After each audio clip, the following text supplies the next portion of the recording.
Yes, Gushikin was king in L.A. But the Soviet Union wasn't there. And many still wonder what would have been if they had been at the Olympics. Tim Daggett was a member of the American Miracle men's team, winners of the team title over the favored Chinese in Los Angeles. But the Soviets weren't there. Today on ABC's Wide World of Sports, you'll see what happens when the Russians return to the world gymnastics scene in the World Gymnastics Championships in Montreal.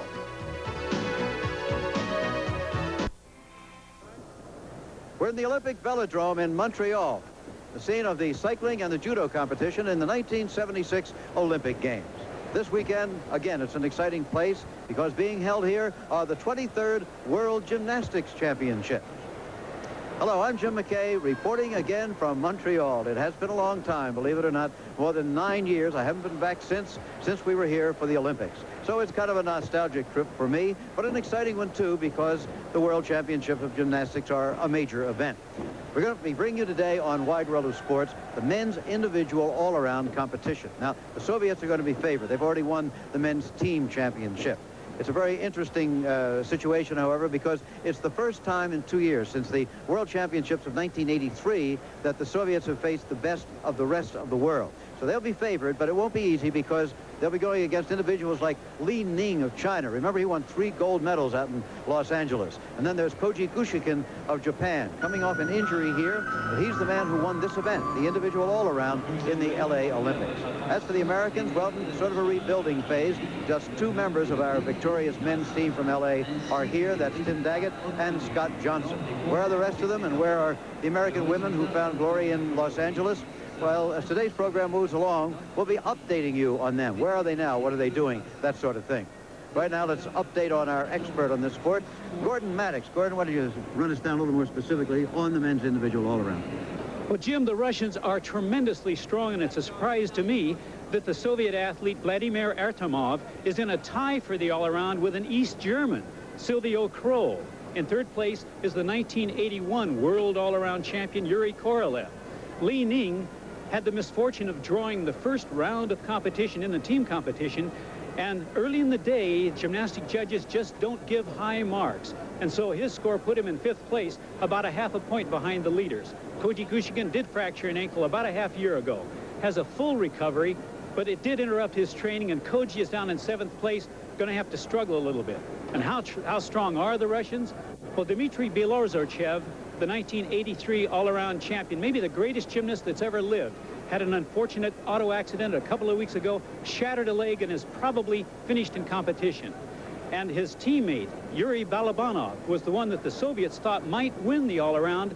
He has a tweaky ankle, didn't compete well enough to make it into the all-around finals. You know what? The Russians don't even miss him. Let's take a look at the standings then as we come to the final phase of the individual all-around. You see 3 Soviets in the top 4, along with the East German, then the 2 Chinese. As for the Americans, Tim Daggett is our best at the moment. He's way down in 15th place. But here is Yuri Korolev of the Soviet Union, world individual all-around champion in 1981. Didn't do as well in 1983, now returning to the world scene. Now, Yuri will be attempting a one-arm Sukahara, one-arm valser, now becoming the in thing in achieving the high difficulty that's required. That's a very nice fall, good solid landing. Good solid gymnast too. At the age of 23, he's been around the world, had a bit of a slump for 2 years, but has certainly been coming back here. Now watch him in the air. Takes off, good push off the one arm, slight knee bend. However, that is not apparent at full speed, and it was such a good landing, the judges just won't take off much. Okay, standing by for his mark, and there it is, 9.9 for Korolev. He could move up from 3rd place possibly with a mark like that, but here is his teammate, Vladimir Artemov, who is tied for the lead, remember. Artemov, younger, 20 years old, approaching the high bar now. Splendid gymnast. Now he casts over the top of the bar into a one-arm giant. Now out of this, he takes a move that was named after his teammate of a couple of years back, a Tkachov, a reverse hecht, over the top. Into an immediate flyaway half-turn recatch. Now he has an interesting way of getting into eagle giants, which are also required. Watch this. He does a pivot into immediate eagles. Pops out, good, a Stalder shoot. Named after the famous Joseph Stalder from Switzerland. Now here comes his dismount, a full twisting double flyaway. Again, a nice routine. would say that the Soviets are back, that's for sure. Absolutely.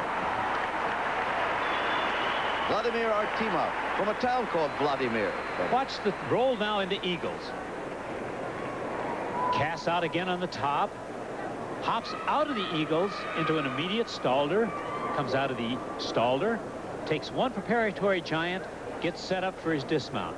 Now it's a full twisting double flyaway. Takes it with a full twist on the first somersault. Is able to spot the landing very nicely. What kind of a mark does he get? There it is, 9.75. He loses ground to his teammate Korolev. This is Silvio Kroll of East Germany. He's tied for the lead coming into the final phase of this individual all-around. The mark they have already was accumulated during the team competition. That counts for half, and what they do here counts for the other half. Floor exercise. Excuse me, Jim. A full end double back. That's a full twisting double back with a twist on the first somersault. And that little touchdown will cost him probably about 3/10 of a point. And that's major when he's coming into this event leading in the all-around to take a big deduction. Flares. To a minute pirouette. Not bad. He's really a good-looking gymnast. He's physically good, and his style is just terrific. A little tall for a gymnast, 5'8½". Yep. And not very bulky. His weight-to-strength ratio must be very good. Watch this, back front now.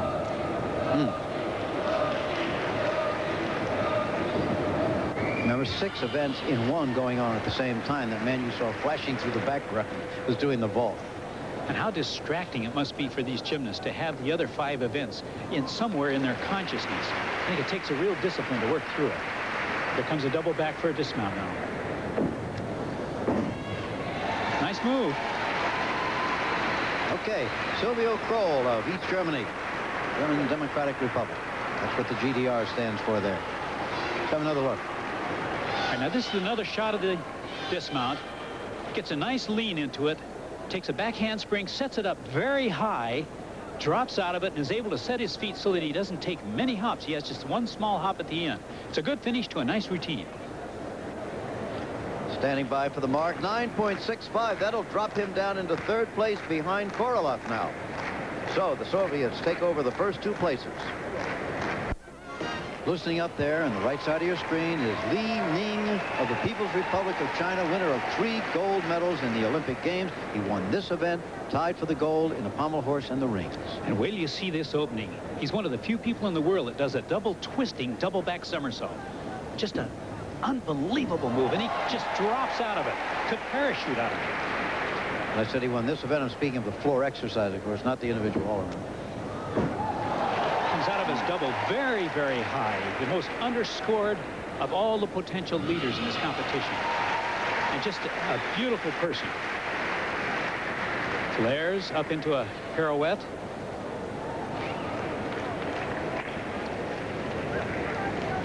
He has a presence about him that just speaks of serenity. He's an artist, both in the fine arts sense and in the gymnastic sense. Beautiful press to through a planche.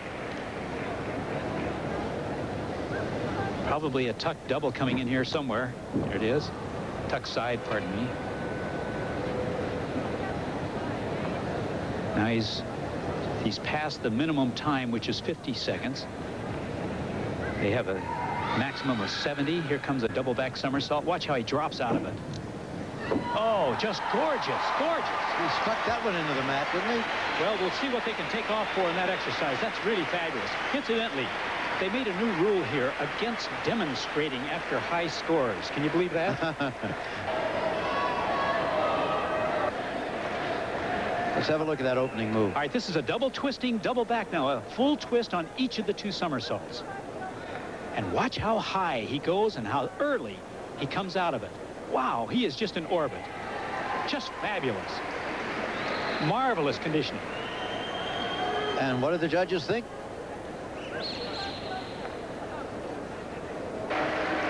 Look at that, a 9.9 for Li Ning of China. Here then are the standings after one rotation. The Soviets now tied for the lead. Kroll of East Germany dropping down into 3rd place. But keep an eye on Li Ning of China moving up from 5th to 4th. And now here's Tim Daggett of the United States preparing for the vault. He and Scott Johnson are the only members of the 1984 U.S. Men's Olympic team who are competing here. However, we said we'd bring you up to date on some of the other American Olympians from L.A. Let's do that now. In Irvine, California, for example, Peter Vidmar is enjoying the freedom of a post-competition life with his wife, Donna, and a brand-new baby boy, who right now is just 11 weeks old. Happens to be named for one of his teammates on the U.S. Olympic team, Tim Daggett, and we'll be seeing in a moment.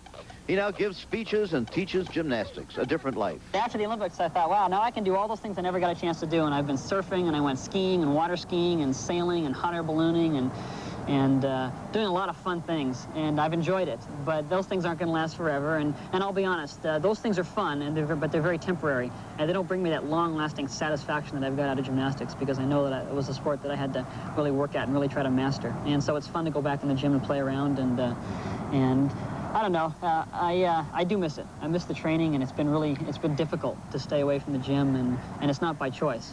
But the most important thing right now is to take care of my family. And if I could do both, if I could train and compete and take care of my family and Timmy and have that time at home, I'd do all of it.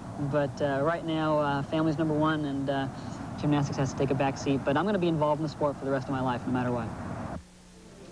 You remember Jim Hartung in L.A. Well, he's returned to Lincoln, Nebraska after the excitement of the games and the exhibitions that followed.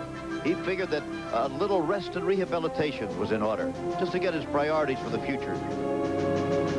I took last year off, kind of a sabbatical. We were doing so many things that it was just hard to train enough to compete at a top level, so I just took the whole year off. And about 2 months ago, I started working out again, and now I want to see if if I can come back. I'm going to train, and if everything feels good and I'm enjoying what I'm doing, and if I'm healthy, I will probably continue to compete. Now, Bart Connor's Olympic career actually began here in Montreal in 1976. Since L.A., he's been everywhere, doing everything, from a mall opening in Wisconsin to promote his book, to a career as one of the leading men in a movie called Rad. He's the guy in the black shirt, the bad guy, something new to good guy Bart. It is a riot, I gotta tell you. You know, Tracy Talavera is one of my best friends from the women's Olympic team. And Tracy, she said, you know, you've been the Richie Cunningham of gymnastics your whole life, you know? And so she said, you know, when I was really looking forward to this because, well, Hal Needham came to my house. He was, you know, he's involved in racing cars, and he was going across the country and stopped in Oklahoma for a day and visited it and said, I want you to do this movie, Bart.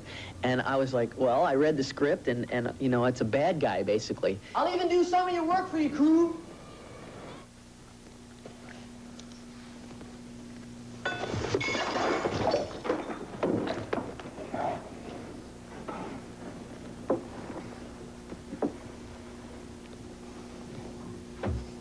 How you doing? Well, hot shot, looks like you owe me $1.05. $1.05, a buck. Well, the buck stopped with Bart at L.A. in this Olympic performance on the parallel bars, remember?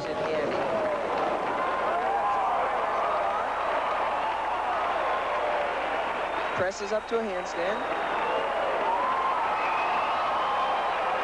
Now is half turn to a handstand or Stutz to a handstand, and all he has left is his dismount, and he nails it. Great routine. There's your 10. If I retire now, then my last competitive performance will have been a perfect 10 on the parallel bars.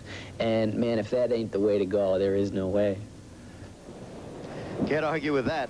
Now back to Tim Daggett, carrying on for the United States, doggedly so, in 15th position on the vault. He'll be trying a one-arm Sukahara. Oh, and he's not quite as high, or does he get quite the vault distance that he needs? No, it doesn't look like L.A., does it? Tim Daggett standing by 9.6. That won't help his cause. Not a bit. Vladimir Artemov of the Soviet Union tied for the lead, but now with his countryman, Yuri Korolev. Well, here comes a series of back bounders into a punch front. A real nice set. And Artemov has been just beautiful in all of the competition. He's a stylish gymnast, very lean body. There's her flares. And he's extremely strong.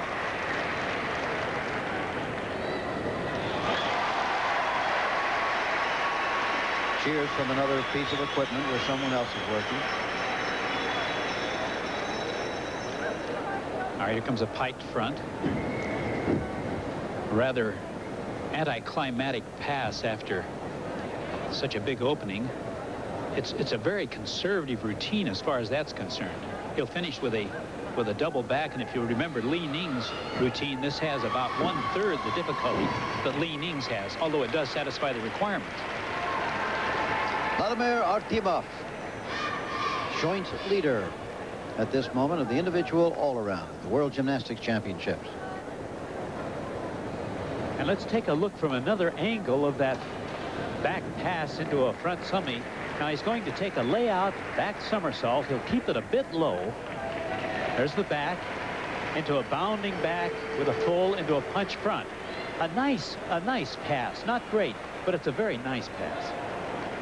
And the mark 9.75. Well, that certainly opens the door for his teammate Korolev. Now here comes Li Ning of China, 3-time gold medal winner, remember, in the Olympic Games. In 5th place coming into this final phase for the individual all-around, but he's already moved up on one spot to 4th place after his first exercise, so don't count him out. No, what happens, Jim, is that the leaders often fall back, as Kroll did on floor exercise. He touched down and got a low score. Ning is working very well. Now, the rules specifically mention that you must work all 3 parts of the horse, have no stops and no show of strength. Oh, well, Ning is going to drop back. What happened? He was trying to swing all the way up through a handstand, and instead of stopping it, he got probably over-adrenalized, being in this World Championship, pushed a little too hard, and turned all the way past the handstand. So that's a 5/10 deduction right there. And that will drop him well down, no matter what he does from here on. Does a lot of things. The base score is 9-4, and with extra risk, originality, virtuosity, courage, those sorts of things, they get bonus points. Well, that'll take away some of those things, too. He could be down near 9-1, 9-2. Little falter in concentration on the part of Li Ning.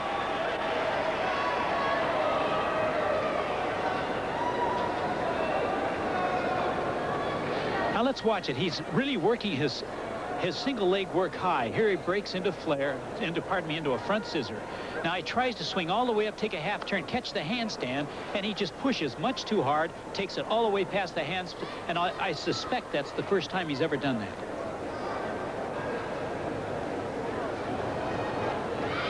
Well, there it is, 9.35. They were actually kind to him. Yeah, it's bound to drop him down. Tough break for Li Ning. Here's Yuri Korolev of the Soviet Union, tied for the lead at the moment. To take the lead at the end of this rotation, he needs a mark of 9.8 here. And boy, do they move on the parallels. Now, they've made the parallel bars almost as exciting as high bar. Now, watch this. In fact, they work at it much like the high bar. They'll start with a peach basket to a handstand, and they begin doing giant swings. Here's a giant swing, an immediate pirouette. Another giant swing. Here's a stitch to a handstand. Another giant swing, immediate straddle cut. It's become a very visual event. It used to be dull, if you'll recall. Now press to a handstand.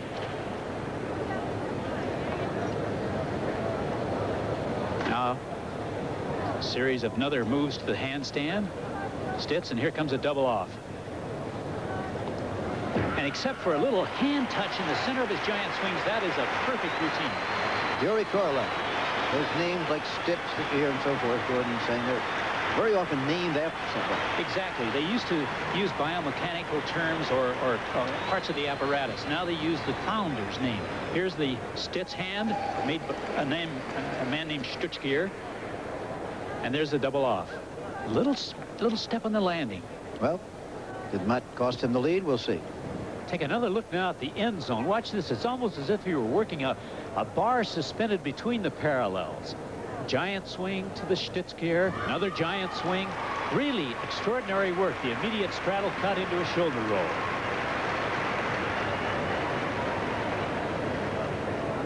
Okay, and the mark, 9.85. He has the lead all by himself.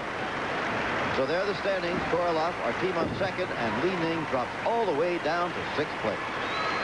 Symbol of the Montreal Olympics almost a decade ago. Much fresher in our minds now, however, are the Games of Los Angeles and the American women. Mary Lou and Julianne and Tracy. Where are they now? What are they doing? What are their plans? Well, this was Julianne McNamara in L.A., a member of the silver medal-winning American team and a star as an individual. She tied for a gold medal on the uneven bars, won a silver in the floor exercises. Julianne in Los Angeles.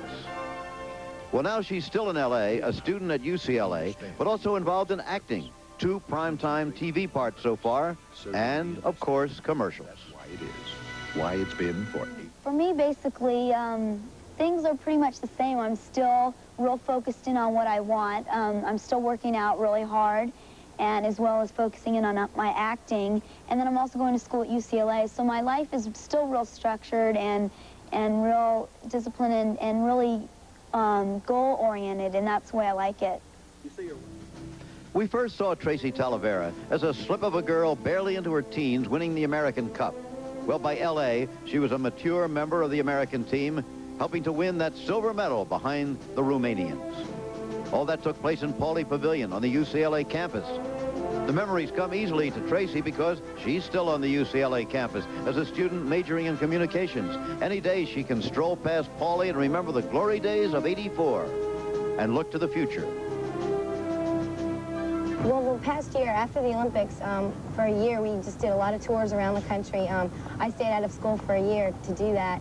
It was a lot of fun. There was no pressure. I had nothing to worry about, nothing to think about, just promoting the sport of gymnastics and going out and having a good time. And that was really good because I got to have fun with gymnastics in an almost competitive kind of level. Now I'm going to school here at UCLA, and I'm concentrating on school mostly. I work out pretty much every day, but just for a couple of hours, and sometimes if I don't have the time to do that, then I just don't. And that's a good feeling, not to have to work out if you don't have to, and there's time for a lot of other things. But I'm enjoying myself down here. Mary Lou, we love you. She was the nation's determined little sweetheart in L.A. Oh, boy. Yes! She has done the best vault of her life. She knows what she's done now. Full twisting Sugahara.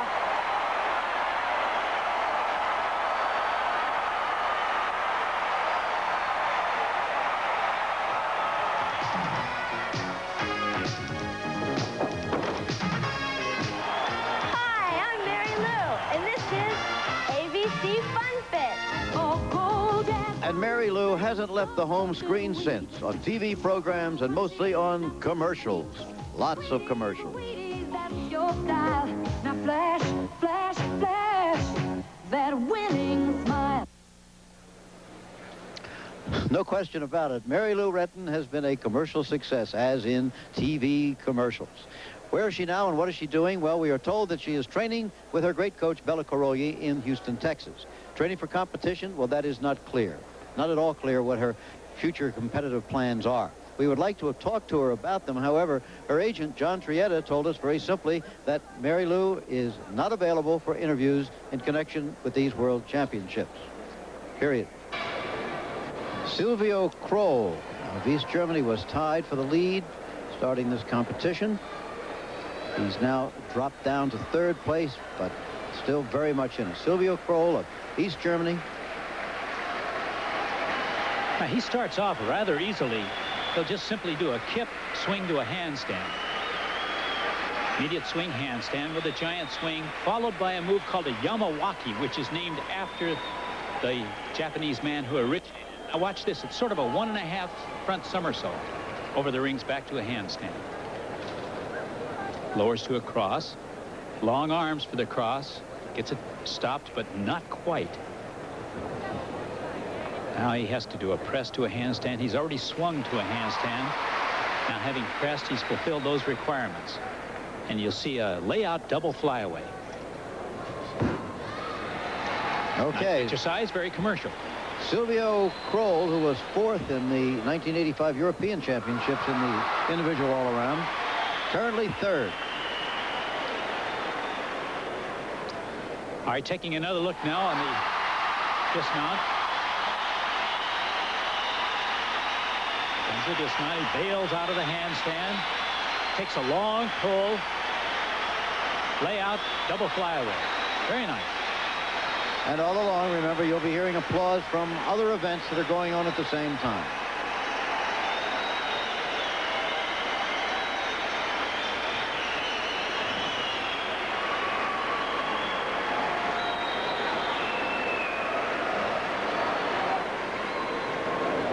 We have a delay in the mark coming up here, Gordon. And look, these are the individual judges who have to agree before this is over. A 9-3, a 9-6, and 9-6, and a 9-7.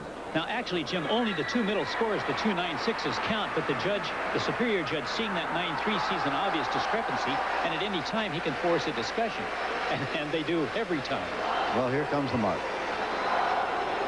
It's a 9-6 for Silvio Kroll, and that isn't going to help his cause unless the Soviets really have problems on this rotation. That's not a championship mark, Jim.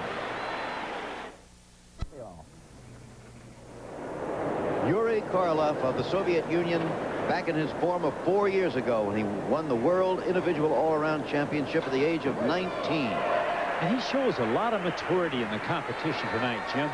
He's just not letting it all hang out like his younger teammates. Does a lot of difficulty, but with much more precision. There's a one-arm to Tkachov. Now watch this. He turns into an immediate hop to Eagles. And you'll see him just right on top of the apparatus. His dismount may not be as high or as far. There, his front somersault was not quite as far from the bar, but much less risky. He just isn't giving away any points. Real nice double flyaway. Didn't take your heart away, but it was right on cue. You said it right.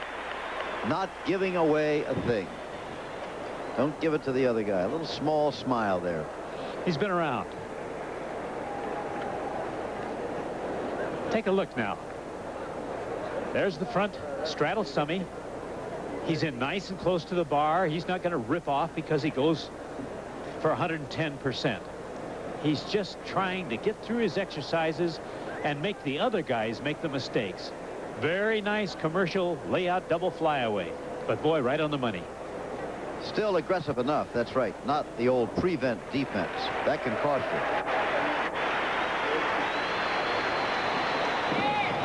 Korolev after that title again. He was in a vicious duel in 1981, and he carried that off very well. Went right down to the last event. And there is the mark, 9.9. He's going to be tough to catch.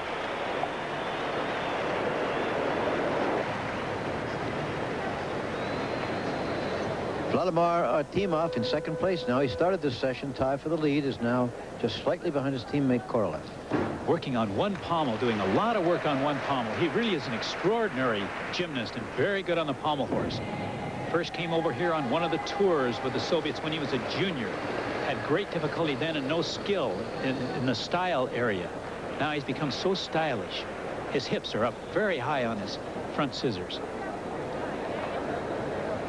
Now he's worked all three parts of the horse.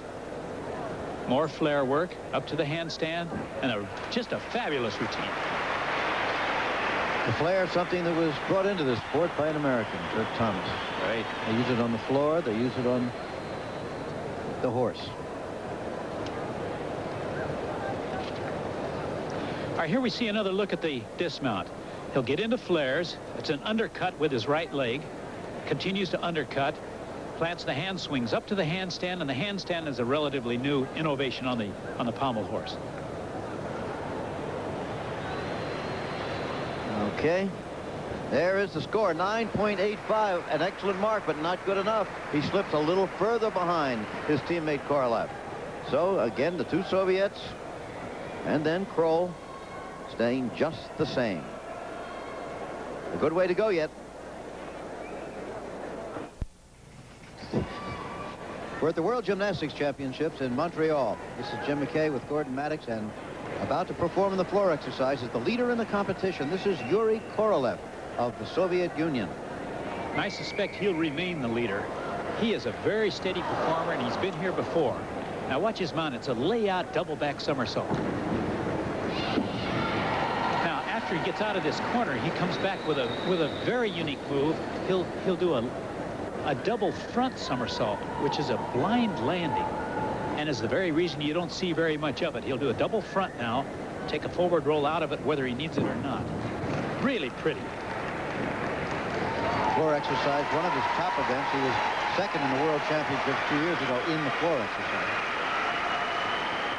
Very, very steady performer, and the depth of the Soviet team is just unbelievable. What's new?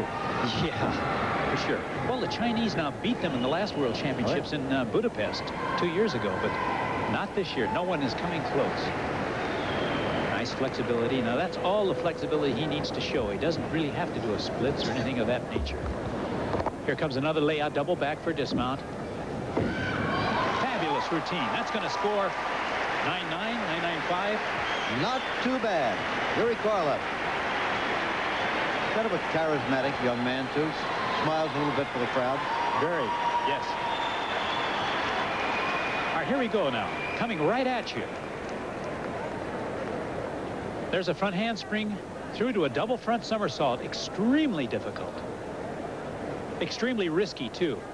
And risk is one of the things that they look for, the judges in gymnastics, and they can reward up to 2/10 for that. Yuri Korolev from the town of Vladimir in the Soviet Union, 23 years old. Good height for a gymnast, 5'6 and a half, 139 pounds, everything just right. It's about 4 pounds heavy. Okay.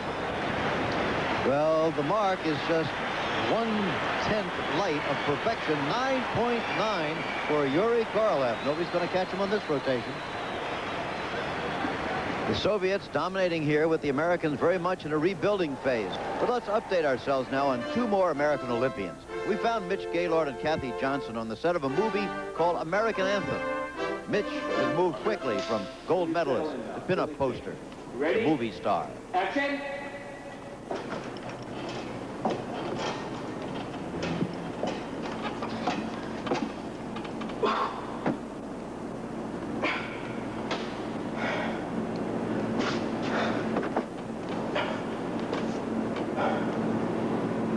So you came back?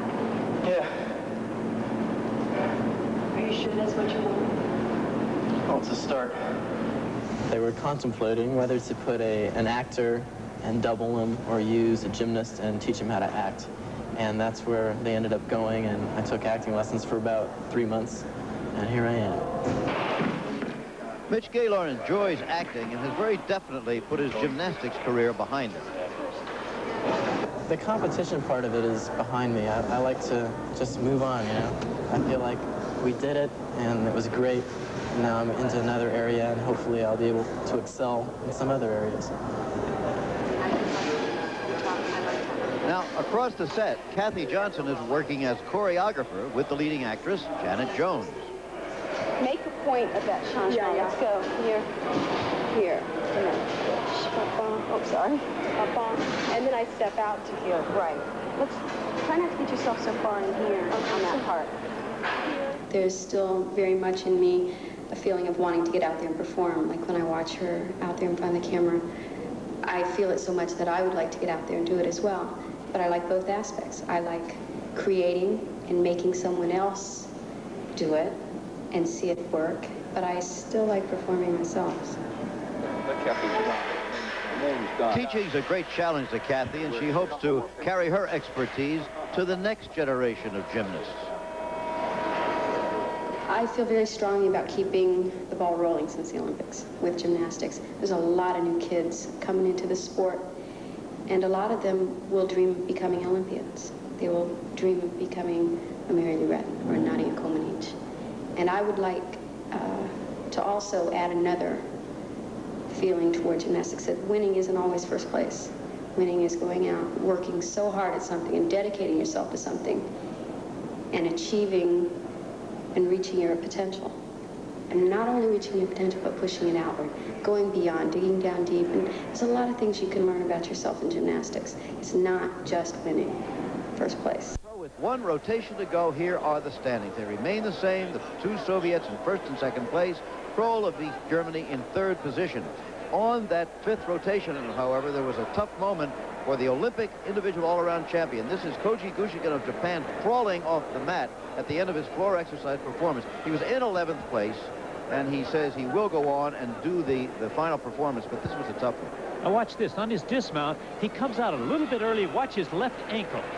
He's short, hyperflexes his left ankle, and it really gives him trouble. Here comes Yuri Korolev of the Soviet Union, about to become the individual all-around men's champion of the world, or is he? Coming to the rings in which they have not been marking high, he could really wrap it up with a mark of 9.8. It would be almost impossible for his teammate Artemov to catch him. But let's see. They said they haven't been marking too high on the man. No, but he has an outstanding routine. He'll start with a back rise to a handstand, into a move called a Honma, and then he really does some interesting new moves. Now watch. From the handstand, he'll do an inverted. Now he'll do a giant swing back up to another inverted, which is a very original move. I've not seen that before. He said earlier there's been very little originality in this event for 10 years. Exactly right. I've seen 2 new moves in the entire World Championship so far. That's one of them. And originality is where you get those extra tenths. Yes, there are 6 tenths of reward. One of them is originality, one for courage, and one for virtuosity. And he could get all 6. That's pretty good routine. That's a fine. Yuri Karlov. He could score very high. Very much like you were seeing the new world champion. He was the world champion 4 years ago. He lost it 2 years ago. All right, here we go now again. Lower to the inverted cross, which is in itself a very difficult move. Then he drops into a giant swing forward, right back up into another inverted cross. Beautiful. Lowers to a cross again. That's really a dynamite routine.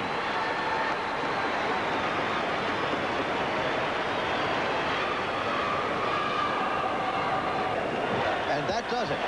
There's no way that anybody can catch him here. Yuri Karlov with a mark of 9.85 is the new men's all-around world champion. As I said, he won it 4 years ago, lost it 2 years ago, was not at the Olympics, and now he has regained the world championship at the age of 23.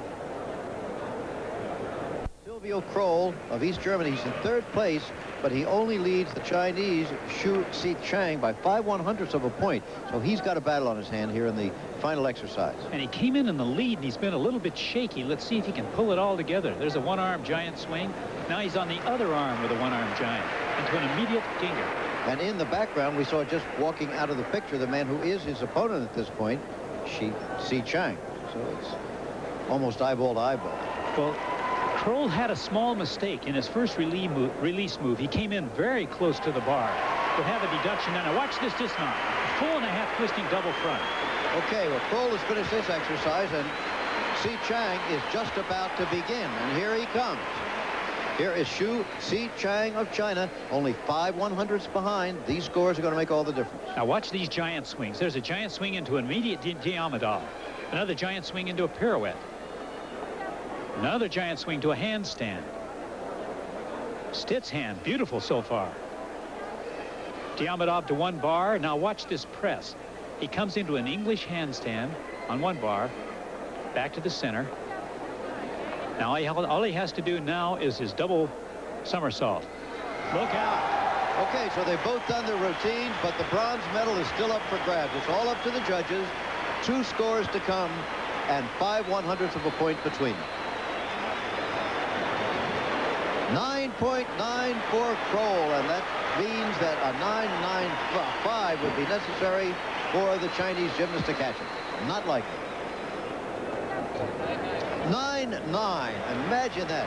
Both coming out 1/10 short of perfection, but Kroll of East Germany holding on by that narrowest of margins to win the bronze medal.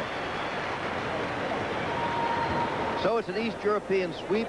The Soviets 1st and 2nd, East German 3rd. As for the Americans, Scott Johnson was 22nd, Tim Daggett 25th, and Brian Babcock was 28th. This is Jim McKay with Gordon Maddox saying so long from Montreal.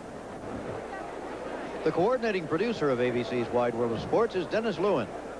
The World Gymnastics Championships were produced by Peter Lasser and directed by Larry Cam and Doug Wilson. Our coordinating director is Carol Letty. The associate producer was Joel Feld, and the associate directors, John DeLisa and Earl Fryman. Our thanks to CTV for their technical assistance. Stay tuned now, except on the West Coast, for CFA football. We'll feature regional coverage of Alabama LSU or Arkansas Baylor. Travel arrangements made through and a promotional fee paid by United Airlines. United is the only airline to serve all 50 states.